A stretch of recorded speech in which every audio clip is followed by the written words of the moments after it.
আল্লাহ সুবহানাহু ওয়া তাআলা সুন্দর করে জানিয়ে দিলেন, বান্দারা শোনো, এই तमाम পৃথিবীর জমিনে আল্লাহ সুবহানাহু ওয়া তাআলা বান্দার জন্য যত অনুগ্রহ করেছেন, যত করুণা করেছেন, দয়া দেখিয়েছেন, তার মাঝে শ্রেষ্ঠতম দয়া, শ্রেষ্ঠতম করুণা, অনুগ্রহ যেটা আল্লাহ রাব্বুল আলামিন বান্দার জন্য কুরআনুল কারীম নাযিল করে দিয়েছেন। জোরে বলেন সুবহানাল্লাহ।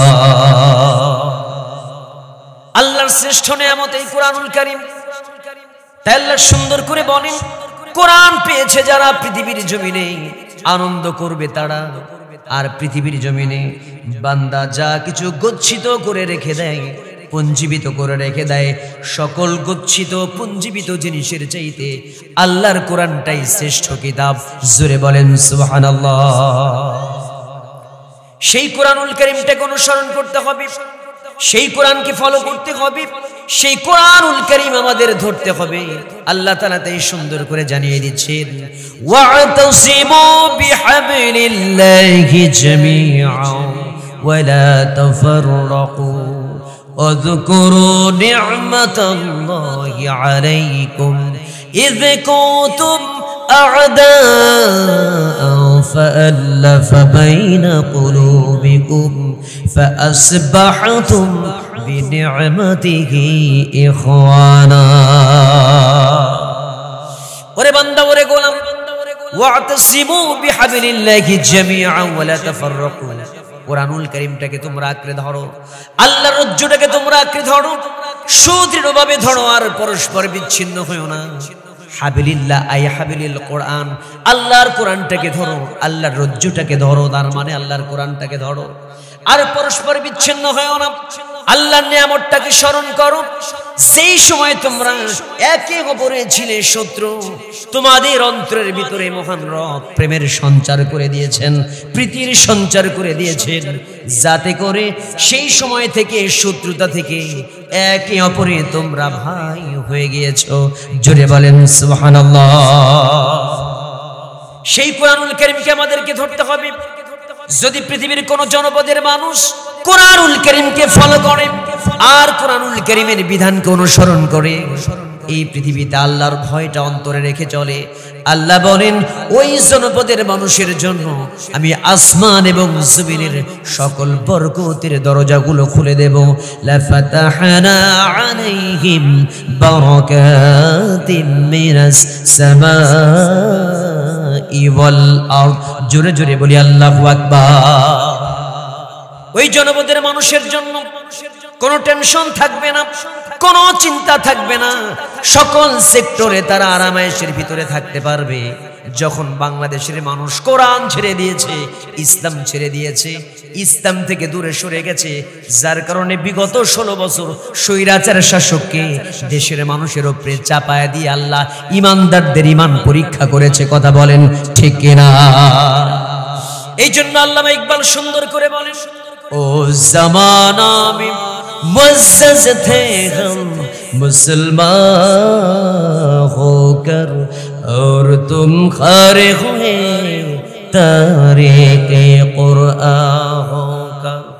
সে জামানার মানুষগুলো কোরআন ধরার জন্য, কোরআনুল কারীমকে ফলো করার জন্য মর্যাদার উচ্চ আসনে তারা সমাসীন ছিলেন।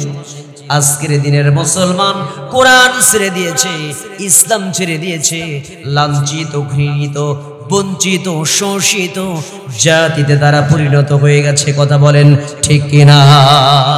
এই জন্য প্রিয় ভাই আমার, সেই কোরআন আমাদেরকে ধরতে হবে, কোরআন আঁকড়ে ধরতে হবে, কোরআন ফলো করতে হবে, সেই কোরআন অনুযায়ী জীবন গঠন করতে হবে।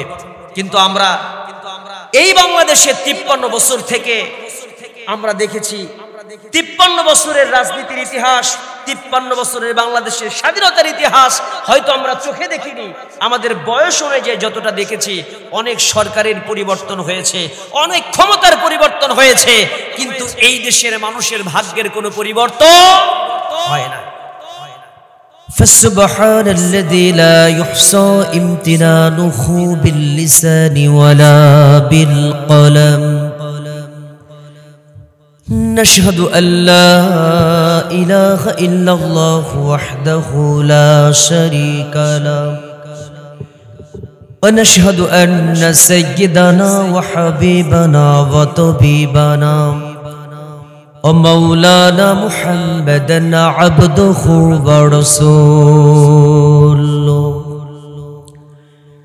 الذي أرسله بالحق بشيرا ونذيرا وداعيا إلى الله بإذنه وسراجا وقمرا منيرا فقد قال الله تعالى في كلامه المجيد وفرقانه الحميد সবাই বলুন আউযু বিল্লাহি মিনাশ শাইতানির রাজীম বিসমিল্লাহির রাহমানির রাহিম ولقد آتينا لقمان الحكمة أن اشكر لله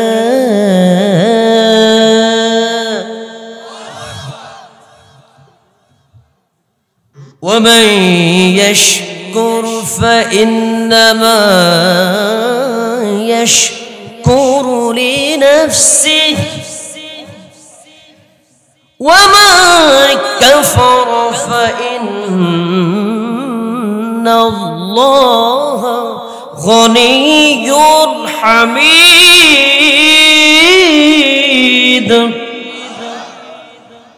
الله أكبر بسم الله الرحمن الرحيم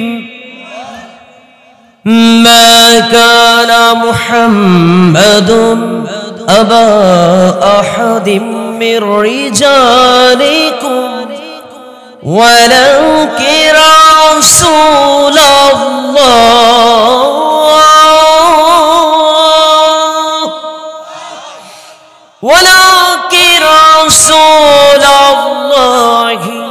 وخاتم النبيين وكان الله بكل شيء عليما وكان الله بكل شيء عليما اللهم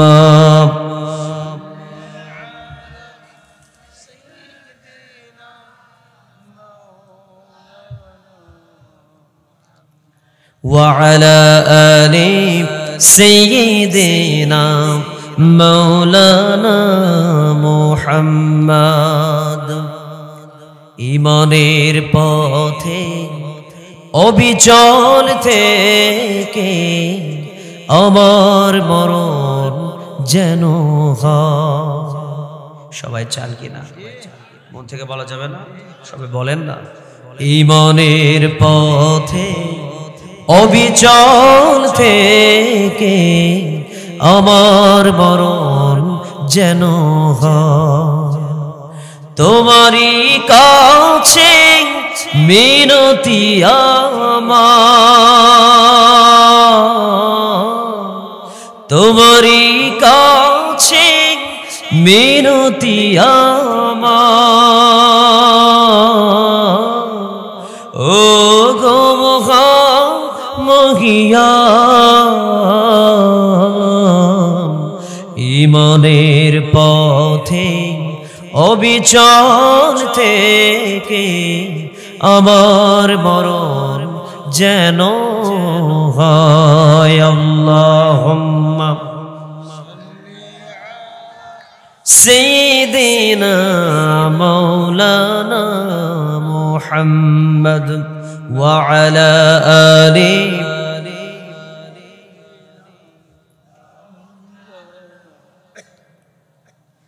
সবাই বলেন বালাগাল উলা بكماله كشف الدجى بجماله حسنت جميع خصاله صلوا عليه وآله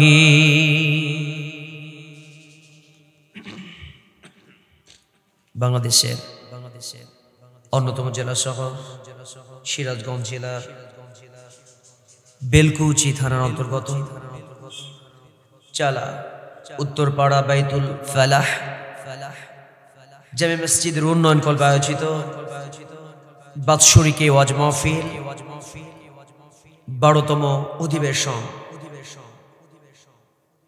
বাইতুল ফালাহ জামে মসজিদ প্রাঙ্গণ অনুষ্ঠিত।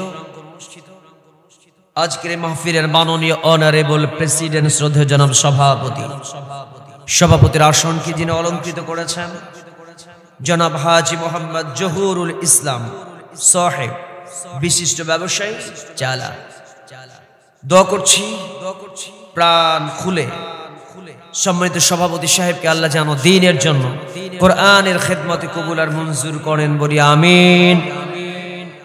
প্রধান অতিথি হিসেবে যিনি আসনকে অলঙ্কৃত করেছেন জনাব হাজী মোহাম্মদ নজরুল ইসলাম সাহেব, পিপলস ট্রাভেলস এজেন্সি চালা। দোয়া করছি প্রধান অতিথি সাহেবকে আল্লাহ কবুল করুন, বলি আমিন। সম্মানিত অতিথিবৃন্দদের ভিতরে যিনারা আছেন তিনাদের ভিতরে অন্যতম বেলকুচি সিরাজগঞ্জ অঞ্চলের গৌরব, কৃতি সন্তান, ইসলামী আন্দোলনের সিপাহসালার জনাব মোহাম্মদ আরিফুল ইসলাম সোহেল ভাই, সাবেক ভাইস চেয়ারম্যান বেলকুচি উপজেলা পরিষদ সদস্য, জেলা মজলিসে শুরা ও আমিন বাংলাদেশ জামায়াতে ইসলামী বেলকুচি উপজেলা শাখা। প্রিয় ভাইয়ের জন্য দিল উজাড় করে দোয়া করি আল্লাহ যেন সারা জীবন তিনি যে খেদমত দিনের জন্য করে যাচ্ছেন, বিগত সময়ে করেছেন, জুলুম নির্যাতনের সময়ও অনেক জুলুম অনেক নির্যাতন নির্যাতনের মাঝ থেকেও দিনের এই কাজগুলোকে যারা আঞ্জাম দিয়ে গেছেন, নেতৃত্ব দিয়ে গেছেন, তাদের ভিতরে অন্যতম আমাদের প্রিয় সোহেল ভাই। আল্লাহ যেন প্রিয় ভাইয়ের এই খেদমতকে জান্নাতের মাধ্যম হিসেবে আল্লাহ কবুল করেন, বলি আমিন। এবং সব সময় আল্লাহ যেন সুস্থতার নিয়ামত দান করেন এবং দীর্ঘ হায়াত দান করেন, বলি আল্লাহুম্মা আমিন। কারণ সোহেল ভাইদের মতো সোহেল ভাইয়েরা সব সময় জন্মে না, সব সময় এই মানুষগুলোর মতো মানুষ এই পৃথিবীতে আসে না। এই মানুষগুলোর জন্য বেশি বেশি দোয়া, আল্লাহ যেন দীর্ঘ হায়াত দান করেন, বলি আল্লাহুম্মা আমিন। এবং জনাব অধ্যক্ষ আব্দুল মান্নান সরকার সাহেব, যুগ্ম আহ্বায়ক বেলকুচি উপজেলা বিএনপি, আমি সেই প্রিয় ভাইয়ের জন্য দোয়া করছি। অধ্যক্ষ ভাইকে আল্লাহ যেন ইসলামের জন্য দ্বীনের জন্য নিবেদিত প্রাণ হিসেবে কবুল করেন, বলি আল্লাহুম্মা আমিন। প্রধান পৃষ্ঠপোষকতায় মাহফিলের সঞ্চালনায় সহ মাগরিব থেকে পর্যন্ত কোরআন এবং হাদিস থেকে জ্ঞানগর্ব কথা বলেছেন ওলামায়ে হযরত। প্রত্যেক আলোচকের কণ্ঠকে আল্লাহ কোরআনের খেদমতে কবুল করুন, বলি আমিন। বিশেষ করে হযরত মাওলানা মুফতি মোহাম্মদ হোসেন আহমেদ সাহেব টাঙ্গাইল, আল্লাহ প্রিয় ভাইয়ের কণ্ঠকে কোরআনের খেদমতে বিশ্বময় কবুল করুন, আল্লাহুম্মা। দূর দারাজ থেকে আগত দিনদার পরহেজগার মুত্তাকিন মুরব্বানা کرام, জাতির শ্রেষ্ঠ সন্তান ওলামায়ে کرام, হাফেজে কোরআন, দিনের একান্ত বলিষ্ঠ খাদেম, মধ্যে মুজাহিদ, সিফাউসালাত, বাতিলের আতঙ্ক প্রিয় যুবক ভাইয়েরা, যে যুবকদের মধ্য দিয়ে শহীদ আবু সাঈদের রক্তের মধ্য দিয়ে জীবনের বিনিময়ে, মুগ্ধদের রক্তের বিনিময়ে, জীবনের বিনিময়ে, 2 সহস্রাধিক জীবনের বিনিময়ে, লক্ষ লক্ষ মায়ের কলিজার টুকরা সন্তানদের রক্তের বিনিময়ে এই বাংলাদেশ দ্বিতীয় স্বাধীনতা ফিরে পেয়েছে। কথা বলেন ঠিক কিনা? আলোচনার শুরুতেই দোয়া করতে চাই তাদের জন্য। আল্লাহ সেই সমস্ত ব্যক্তি যারা রক্ত দিয়েছে, জীবন দিয়েছে, তাদেরকে কবুল আর মঞ্জুর করে আল্লাহ যেন জান্নাতের সুউচ্চ মাকাম দান করেন এবং শহীদি মর্যাদা দিয়ে দেন, বলি আল্লাহুম্মা। এবং যারা রক্ত দিয়েছেন তাদেরকে উত্তম জাযা দান করেন। এখনো যারা হাসপাতালের বেডে কাতরাচ্ছেন, অসুস্থতার মাঝে আছেন, আল্লাহ তাদেরকে পরিপূর্ণ শিফায়ে কামেলা আজেলা দান করুন। জোরে বলি আল্লাহুম্মা আমিন। প্রিয় উপস্থিতি, মুরব্বিনা ইকরাম, যুবক ভাইয়েরা, পর্দার আড়ালে বসে থাকা অবলা সরলা পর্দানসীন শ্রদ্ধেয়া মা বোনেরা, সবার প্রতি আমার পক্ষ থেকে জানাচ্ছি মোবারকবাদ, ওয়েলকাম, কনগ্রাচুলেশন এবং সালাম। আসসালামু আলাইকুম ওয়া রাহমাতুল্লাহি ওয়া বারাকাতুহু। আমি আবারও জানতে চেষ্টা করব আপনারা কেমন আছেন। রাত যখন একটু বেশি হয়, নরমালি প্রত্যেকটা মানুষ ক্লান্ত হবে, শ্রান্ত হবে। সারাদিন তারা ক্লান্ত, শ্রান্ত, পরিশ্রান্ত দেহ নিয়ে লুটিয়ে যাবে, ঘুমিয়ে পড়বে। এটাই তো স্বাভাবিক। তারা ঘুমের জন্য এখন পাগল পারা হওয়াটা অস্বাভাবিক নয়। যেহেতু একটু দেরি হয়েছে, আপনাদের তো এই এলাকায় প্রত্যেক দিন না, ঠিক না? আমাদের তো প্রত্যেক দিন কথা বলতে হয়। সেক্ষেত্রে একটা দিন একটু কষ্ট করা যাবে কি ভাই? আজকের রাতটা কি কোরআনের জন্য উৎসর্গ করা যাবে? শেষ পর্যন্ত থাকতে পারবেন না? সময়ের গুরুত্ব আমরা জানি, বুঝি যে কোনো ব্যক্তি যদি 25 বছর বয়সে একজন নারীকে 85 বছরের একটা বৃদ্ধ লোকের সাথে বিয়ে দেওয়া হয়, এই সংসারটার লংজিবিলিটি আছে? কথা কয় না, এটা কি খুব লম্বা টাইম চলবে? না। ঠিক তেমনি করে 18 বছরের সাথে 75 বছরের যেমন মিল হয় না, ঠিক মেয়েটা আর মেয়ে থাকে না 65 বছরের বৃদ্ধা মহিলার সঙ্গে 25 বছরের যুবকের বিয়ে দিলেও যেমন চলে না। এটা দিয়ে বুঝালাম যে সময়ের একটা গুরুত্ব আছে, যৌবনকালের একটা গুরুত্ব আছে। এই মাহফিলের একটা যৌবনকাল যেটা মোটামুটি টেনে টুনে আমরা 12টা পর্যন্ত নিয়ে যেতে পারি। তো এখন আমার ঘড়িতে বাজে 11টা 14 মিনিট। এখন থেকে তো যৌবনকালটা ভাটা পড়ে গেছে। 11টা পর্যন্ত মোটামুটি আমাদের মাহফিলটা সক্রিয় থাকে, সবাই সজাগ থাকে। এরপর আস্তে আস্তে ঘুমের সাগরে হাবুডুবু খেতে ইচ্ছে করে। তো প্রিয় ভাই আমার, যেহেতু রাত হয়ে গেছে, এই মাহফিলটাকে সুন্দর করার জন্য, আলোচনাকে সুন্দরভাবে উপস্থাপন করার জন্য আপনাদের ভূমিকাটা খুব বেশি জরুরি। কথা বলে না? আপনাদের ছাড়া কি আমি ওয়াজ করতে পারবো? কখনোই সম্ভব নয়। বক্তা একা ওয়াজ করতে পারে না, আপনাদের সাথে লাগবে। সেক্ষেত্রে এই মুহূর্ত থেকে যতক্ষণ আমি কথা বলি সে পর্যন্ত আপনারা কি থাকতে রাজি আছেন? কারা কারা আছেন একটু হাতটা দেখি তো ভাই আমার। আল্লাহ সবার হাতকে কবুল করুন, সবার মানসিকতাকে কবুল করুন, আখেরি মোনাজাত করে যাবার তৌফিক দান করুন। আল্লাহুম্মা আমিন। জিহাদ নামা, আপনারা যেহেতু আমাকে প্রতিশ্রুতি দিয়েছেন, কথা দিয়েছেন, আমি সেই প্রতিশ্রুতির আলোকে আমি আমার বুকে আশা বাঁধতেই পারি। আমি প্রত্যাশা করছি ইনশাআল্লাহ শেষ পর্যন্ত যাবেন, থাকবেন। শেষ পর্যন্ত আলোচনা শেষ হওয়ার আগে কেউ যাবেন না ইনশাআল্লাহ।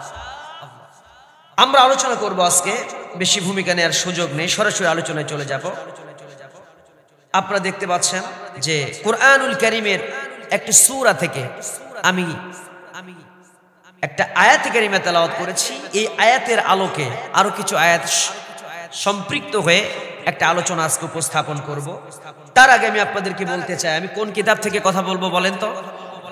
জোরে বলেন, কোন কিতাব থেকে? এই কোরআন থেকে কথা বলবো। কিন্তু সেই কোরআন এই বাংলার মুসলমান ধরেছে না ছেড়েছে? কোরআন এর জন্য তারা পাগল পাড়া হয়েছে, না কোরআন থেকে অনেক দূরে চলে গেছে? অনেক দূরে চলে গেছে। যার কারণে এই জাতি নির্যাতিত, নিষ্পেষিত, নিগৃহীত, বঞ্চিত, শোষিত জাতিতে তারা পরিণত হয়েছে। বলেন ঠিক কিনা? এই জন্যই কোরআন আমাদের হতে হবে, কোরআনের মর্যাদা বুঝতে হবে, কোরআন সম্পর্কে জ্ঞান অর্জন করতে হবে। আসুন না এই কোরআনের মর্যাদা কেমন একটু জানি। আল্লাহ সুবহানাহু ওয়া তাআলা জানিয়ে দিলেন, قل بفضل الله وبرحمته فبذلك فليفرحوا هو خير مما يجمعون। আল্লাহ সুবহানাহু ওয়া তাআলা সুন্দর করে জানিয়ে দিলেন, বান্দারা শোনো, এই तमाम পৃথিবীর জমিনে আল্লাহ সুবহানাহু ওয়া তাআলা বান্দার জন্য যত অনুগ্রহ করেছেন, যত করুণা করেছেন, দয়া দেখিয়েছেন, তার মাঝে শ্রেষ্ঠতম দয়া, শ্রেষ্ঠতম করুণা, অনুগ্রহ যেটা আল্লাহ রাব্বুল আলামিন বান্দার জন্য কুরআনুল কারীম নাযিল করে দিয়েছেন। জোরে বলেন সুবহানাল্লাহ। আল্লাহর শ্রেষ্ঠ নিয়ামত এই কুরআনুল কারীম। তাই আল্লাহ সুন্দর করে বলেন, কোরআন পেয়েছে যারা পৃথিবীর জমিনে আনন্দ করবে তারা।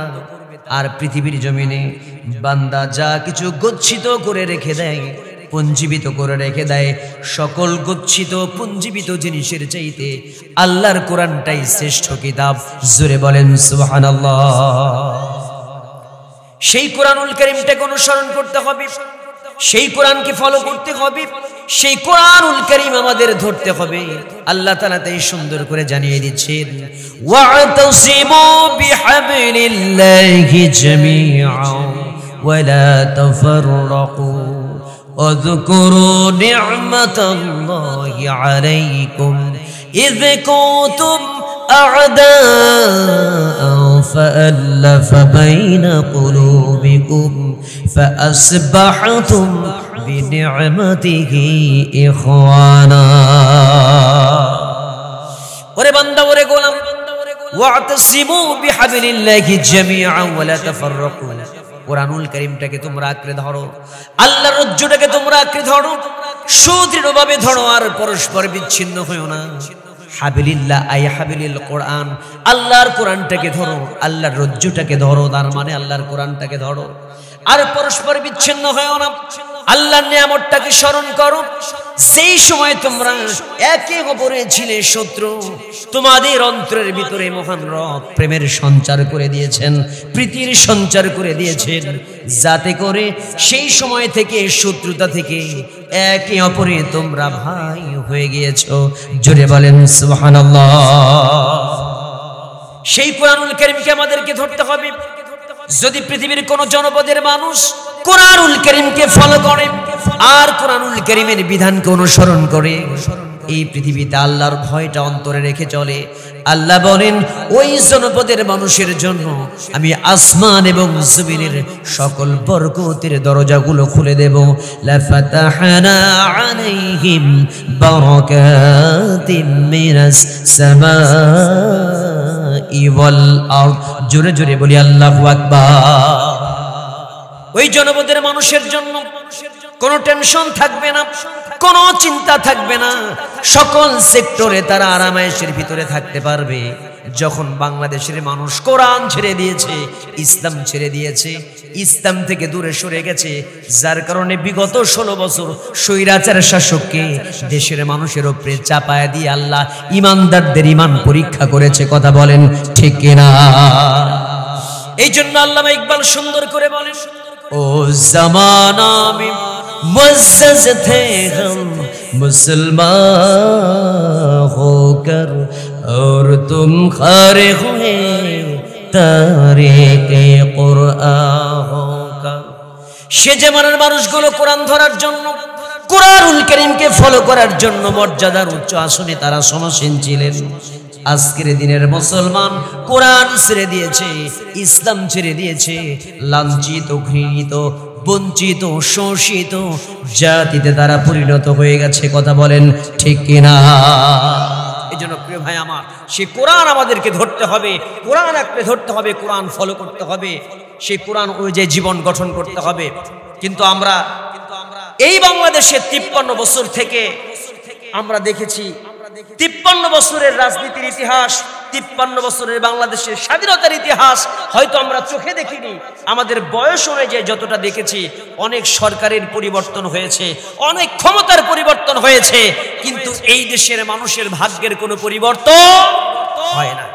শুধুমাত্র কেবলমাত্র মার্কার পরিবর্তন হয়েছে, দলের চেঞ্জ হয়েছে। রাজনীতির এক গ্রুপ এসে একবার ক্ষমতা দখল করে, ক্ষমতা পেয়ে দেশের মানুষদেরকে বলেছে আমরা এটা করব, সেটা করব, এটা দেব, সেটা দেব, কিন্তু সব মানুষকে ধোঁকা দিয়ে বোকা বানিয়েছে। বিগত 16টা বছর স্বৈরাচার আমাদেরকে ঠিক একইভাবে ধোঁকা দিয়ে বোকা বানিয়েছিল। এই দেশের মানুষের ভাগ্যের কোনো পরিবর্তন হয় নাই। এই দেশের মানুষের ভাগ্যের যদি পরিবর্তন করতে হয় তাহলে কাম ব্যাক, কোরআনের দিকে ফিরে আসতে হবে, ইসলামের দিকে ফিরে আসতে হবে। ইসলাম ছাড়া, কোরআন ছাড়া, কোরআনের আইন ছাড়া এই দেশের মানুষ শান্তি পেতে পারে? There is no alternative way. There is only one way. এই ইসলাম, ইসলাম ছাড়া অন্য কোনো পথের দিকে, মতের দিকে যাওয়ার কোনো সুযোগ নাই, আর অল্টারনেটিভ কোনো ওয়ে নাই। এই বাংলাদেশের মানুষ শান্তি পাওয়ার জন্য একদিকেই ফিরে আসতে হবে, সেই জায়গাটার নাম হচ্ছে আল কোরআন। কথা বলেন ঠিক কিনা? এই কোরআনুল কারীমকে নিয়ে বিগত সময়ে ষড়যন্ত্র যেমন চলেছে, এই বাংলাদেশে এখনো কি কোরআন নিয়ে ষড়যন্ত্র আছে না নাই? কথা বলেন আছে না নাই? এখন এই বাংলাদেশে কোরআনুল কারীমকে নিয়ে ষড়যন্ত্রের শেষ হয়নি, এখনো ষড়যন্ত্র বলবৎ আছে। এই বাংলাদেশে প্রায় 20-এর অধিক উপদেষ্টা মণ্ডলী যারা আছেন তারাও যে কোরআনুল কারীমের পক্ষের লোক, বিষয়টা কিন্তু এমন নয়। অসংখ্য ব্যক্তি আছে যারা কোরআনুল কারীমের বিপক্ষের লোক, বিপক্ষে অবস্থান করছে। কোরআন দিয়ে সংসদ ভবন চলবে এরকমটা তারা কখনোই প্রত্যাশা করে না, এটা তাদের মনের চাহিদাও নয়। এজন্য প্রিয় ভাই আমার, এখনো আমরা দেখতে পাচ্ছি বিগত সময়ে যখন কোরআনুল কারীমের হক কথা বলা হতো তখন স্বৈরাচারী আওয়ামী সরকার আমাদেরকে দমন পীড়ন নিপীড়নের মধ্য দিয়ে, নির্যাতনের মধ্য দিয়ে রেখেছিল। আজকেও যখন কোরআনুল কারীমের সে হক কথা বলা হয় তখনও এক পক্ষ সেই স্বৈরাচারের মতো করে এখনো কেমন যেন প্রেসার ক্রিয়েট করতে চায়। কথা বলেন ঠিক কিনা? কথা বলেন আছে না নাই? আমি তাদেরকে বলে দিতে চাই, যেই দেশের মানুষ স্বাধীনতার জন্য রক্ত দিতে জানে, যেই দেশের মানুষ ভাষার জন্য রক্ত দিতে জানে, যেই দেশের মানুষ স্বৈরাচারের পতনের জন্য রাজপথে নেমে রক্ত দিতে জানে, যেই দেশে আবু সাঈদের মতো তরুণরা আছে, আবু সাঈদের মতো যুবকরা আছে, মুগ্ধেদের মতো যুবক আছে, মুসাদের মতো যারা যুবক আছে, যারা দ্বীনের জন্য, ইসলামের জন্য, স্বাধীনতার জন্য রক্ত দিতে জানে, এই বাংলাদেশে যদি দ্বীন ইসলাম কায়েমের জন্য, দেশের স্বাধীনতার সার্বভৌমত্ব রক্ষার জন্য আবার রাজপথে নামতে হয়, জীবন দিতে হয়, আবু সাঈদের মতো কে রাজপথে নেমে বাংলার জমি আবারও স্বাধীন করতে, ইসলামের জন্য রক্ত দিতে রাজি আছে? দোকানে হাত দেখায় দেয়।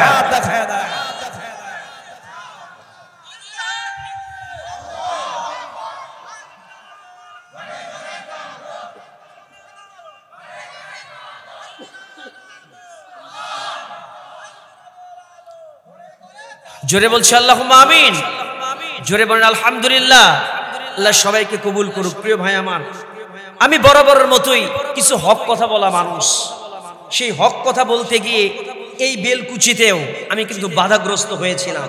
আমি শুধু বলেছিলাম, এই তো পাশেই থানার পাশে এক মাহফিলে আমি বলেছিলাম আল্লামা সাঈদীর কথা। এই আল্লামা সাঈদী শব্দটা উল্লেখ করলাম কেন? এটাই ছিল আমার অপরাধ। আর যার কারণে কোরআন থেকে হক কথা বলার জন্য ওয়াইজা তুতলা আলাইহিম আয়াতুনা বাইয়িনাতিন তারিফু ফি ওয়ুজুহিল লাযিনা কাফারুল মুনকার ইয়াকাদুনা ইয়াসতুনা বিল্লাযিনা ইয়াতলুনা আলাইহিম আয়াতিনা। এই আয়াত নিয়ে কথা বলেছিলাম যে কোরআনুল কারীমের হক কথা যখন বলা হবে তখন দেখবেন কিছু মানুষের চেহারা বিকৃত হয়ে যাবে, চেহারার ভিতরে অসন্তুষ্টির চিহ্ন ফুটে উঠবে, এবং কি হবে, কিছু মানুষ কোরআনের হক কথা বললে ওই আলেমকে, ওই বক্তাকে, ওই হক কথা যে বলেছে তাকে আক্রমণাত্মক ভাবে আক্রমণ করে মারতে পর্যন্ত আসে। সেই আয়াতের বাস্তবতা আমি কিন্তু সেই সময় পেয়েছি। কথা বলেন, কথা বলেন। সেই সময় এসে ফের দেওয়া হলো, সেই সময় এসে বিভিন্ন ধরনের কথা বলা হলো। আপনারা সেটা ভিডিও ফুটেজে দেখেছেন, কয়েক বছর আগের কথা, এখন সেটা সাক্ষী হয়ে আছে। কিন্তু আফসোসের বিষয়, ভাগ্যের কি নির্মম পরিহাস, সেই বেলকুচির মতোই আছে, সেই তাফসীর মাহফিলের মতোই আছে, কিন্তু এই মানুষগুলোকে আর খুঁজে পাওয়া যায় না। কথা বলেন, কথা বলেন। সেই রেজাউল করিম ফারুকী আবার এই বেলকুচিতে এসে চালায়, এসে ওই বেলকুচি আজুগারা, শোলাকুড়া, বৌরা, ধুল বৌরা, মধ্য বৌরা, তারপরে এরপুর থেকে শুরু করে এমন কোন জায়গা না, এলাকায় নাই যে আমি মাহফিল করি নাই, কিন্তু সব ঠিক থেকে গেল। কিন্তু যারা তো ক্ষমতা দেখালো আজকে তাদেরকেই খুঁজে পাওয়া যায়। কথা বলেন, কথা বলেন, কথা বলেন। এই জন্য ক্ষমতা পাওয়ার পরে এত বেশি লাফানো ভালো না। ইজ্জত দেওয়ার মালিকও আল্লাহ, জিল্লতির সাথে বিদায় করার মালিকও কিন্তু আল্লাহ আফসোস লাগে। সেই ভাইদেরকে বুঝাতে চেয়েছি, হাজারবার তাদেরকে বুঝাতে চেয়েছি, কিন্তু তারা বোঝে নাই। তারা ইসলামটাকে নিয়ে মনে করেছিল যে আমরা যা করব সেটাই হবে, কিন্তু ওরা ভুলে গিয়েছিল Islam is a dominant force but it is not dominated. ইসলাম সকল কিছুকে কন্ট্রোল করবে, নিয়ন্ত্রণ করবে। ইসলামকে যে বাজারা কন্ট্রোল করতে এসেছে, নিয়ন্ত্রণ করতে এসেছে, তাদের অবস্থা নমরুদ, ফেরাউন, হামান আর আবু জেহেল সহ স্বৈরাচার হাসিনার মতো হয়েছে। কথা বলেন। রাসূলের যুগে ছিল আইয়ামে জাহেলিয়া। কি ছিল? আইয়ামে জাহিলিয়া, জাহিলিয়াতের অন্ধকারের যুগ। আর এই বাংলাদেশে গোটা 16টা বছর আমাদের বাংলাদেশে ছিল আওয়ামী জাহেলিয়া, আওয়ামীদের জাহিলিয়াতের যুগ। কথা বলে না, মিল আছে না নাই? আইয়ামে জাহেলিয়া আর এটা হলো আওয়ামী জাহেলিয়া ছিল। সেই অন্ধকার থেকে কিছুটা আলোর দিশা আমরা পেয়েছি, একটু আলো দেখতে পেয়েছি, আলোক ছটা হয়তো আমরা পেয়েছি। কমপ্লিট নূর, কমপ্লিট আলো এই বাংলাদেশে এখনো আসে নাই। সেই দিন আসবে যেই দিন কোরআনুল কারীম দিয়ে শুধুমাত্র সংসদ শুরু হবে। আর সেই দিন আসবে না যে কোরআনুল কারীম দিয়ে শুরু হলো আর মমতাজের গান দিয়ে সংসদ শেষ হলো। এমন সংসদ থাকলে ওই সংসদ দিয়ে এই জাতির ভাগ্যের কোনো পরিবর্তন হতে, পরিপূর্ণ আলো আসতে পারে না। সেই দিন এই বাংলাদেশ আলোকিত হবে। সেই দিন এই বাংলাদেশের প্রত্যেকটা পাড়ায় পাড়ায়, মহল্লায় মহল্লায়, প্রতিটা জায়গায় জায়গায় আলো ছড়িয়ে যাবে। যেদিন সংসদ ভবন কোরআন দিয়ে শুরু হবে, কোরআনের আইন বাস্তবায়ন হবে, প্রত্যেকটা পরতে পরতে, প্রত্যেকটা সেক্টরে সেক্টরে কোরআনের আইন বাস্তবায়ন হবে। সেই দিন প্রকৃতপক্ষে এই দেশের মানুষ পরিপূর্ণ সুখ পেতে পারে। কথা বলেন। তাছাড়া সম্ভব হবে না। প্রিয় ভাই আমার, সেই কোরআনের রাজ আমরা চাই কি চাই না? ওয়াল্লাযী আরসালা রাসূলাহু বিল হুদা ওয়া দীনিল হক লিইযহিরাহু আলা দীনি কুল্লিহি ওয়ালাউ কারিহাল মুশরিকুন। এই পৃথিবীর জমিনে যতই আপনি কোরআনের হক কথা বলেন, দ্বীন ইসলাম কায়েমের কথা বলেন, মুশরিকরা বাধা দেবেই। তবুও কি আমরা পিছপা হব না এগিয়ে যাব? আমরা পিছপা হব না এগিয়ে যাব? আমরা এগিয়ে যাব। সেই দিন এক আলেম একটা কথা বলছিলেন, খুব ভালো লেগেছে। জেনে রাখবেন বিগত স্বৈরাচার সরকার হয়তোবা স্বৈরাচার সরকার সুযোগ পেয়েছিল, ওয়াকারুজ্জামান সাহেবরা সুযোগ দেওয়ার কারণে হয়তো সে তার সেলোয়ার, তার শরীরের যা ছিল, তার শাড়ি সহ তার শরীরের পরনের যা কাপড় ছিল, সেটা নিয়ে হয়তো পালাইয়া পার্শ্ববর্তী দেশে আশ্রয় নেওয়ার সুযোগ পেয়েছে। কথা বলে। কিন্তু এই বাংলাদেশের জমিনে যদি আবারও কোনো ব্যক্তি স্বৈরাচারী কার্যক্রম পরিচালনা করতে চায়, আমি বিশ্বাস করি এই বাংলাদেশের জনগণ তাদেরকে সেলোয়ার কামিজ আর কোনো কাপড় নিয়ে বাংলাদেশ থেকে বিদায় হতে দেবে না। শ্রীলঙ্কার মতো বিনষ্ট করে ছাড়বে। কথা বলেন ঠিক কিনা? এই জন্য টাটাবাজি, টেন্ডারবাজি বাদ দেন, সাবধান হন। আগামীর বিশ্ব আল কোরআনের বিশ্ব, আগামীর বাংলাদেশ আল কোরআনের। কথা বলেন, চান কি চান না? চান কি চান না? কে কে চান? দুখান হাত আল্লাহকে দেখায়া দেন। লিল্লাহি তাকবীর। এই আল কোরআনের আলো, এই আল হাদিসের আলো, এই দুনিয়ার মুসলিম নারে তাকবীর। জোরে বলছি আল্লাহুম্মা আমিন। আর একটু জোরে বলি আল্লাহুম্মা আমিন। প্রিয় ভাই আমার, কষ্ট হচ্ছে, অসুবিধা হচ্ছে? আসুন সামনের দিকে এগিয়ে যায়। যে সাবজেক্টে আমি আলোচনা উঠিয়েছি, এখানে অনেক কথা লুকিয়ে আছে।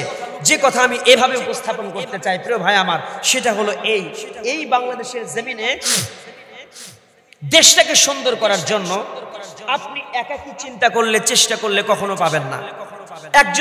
কোনো একটা সংগঠন, ইসলামী সংগঠনও যদি এককভাবে, কি বান্ধবী ফোন দিছে? এত রাতে তো ঘরের বউ ফোন দেওয়ার কথা না, জানে যে অশুনতে গেছে, কথা বলে না। হ্যাঁ, আশ্চর্য কথা। আমাকে যেন আর দ্বিতীয়বার বলতে না হয় যে সোনামণি সোনামণি